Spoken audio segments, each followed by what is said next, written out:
Ayan, isang keyboy sinabing nahirapan sila kila Beyonce. So, ano nga ba yung dahilan? Bakit nahihirapan sila kay Beyonce? So, napakadelikado pa. Siyempre, sa panahon po ngayon is napakadelikado. Lalong-lalo na, may malakas na bagyo. Especially, okay lang sana kung umuulan. Wag lang hahangin kasi napakadelikado po talaga pag nagsabay niyan. At kita naman natin sa part ng Bicol, Kamsur, grabe po yung baha, abot tao na po talaga. Leeg na eh. Kita po natin kasi nga po yung ulan ay hindi humihinto at ilang barangay ay wala na pong ilaw, wala na po, brown out na po, kasi nakita naman po natin.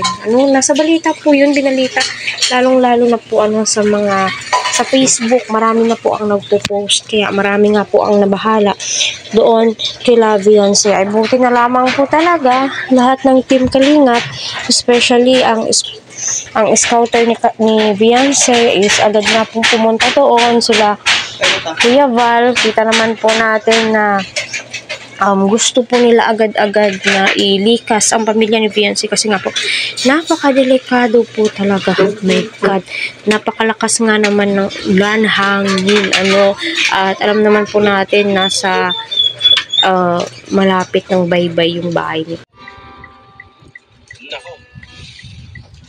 Nako, tumirik mga Kalingap, tumirik ang L3. Tumirik ang L3, Yun. Tuloy ba?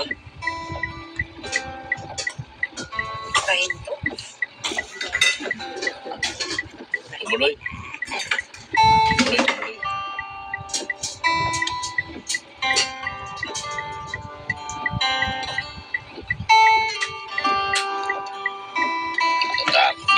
Kalingap, ituloy sa akin.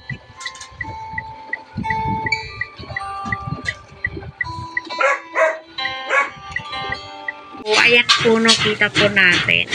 Nasa title naman po ni Dr. grabe.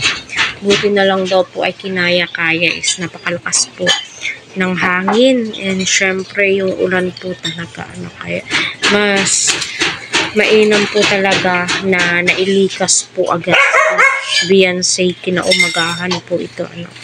At kita naman po natin yung mga update ni Kalingap Edu sa kanyang live. Grabe po talaga. Kaya pagdasal po natin na okay po sila, safe po sila,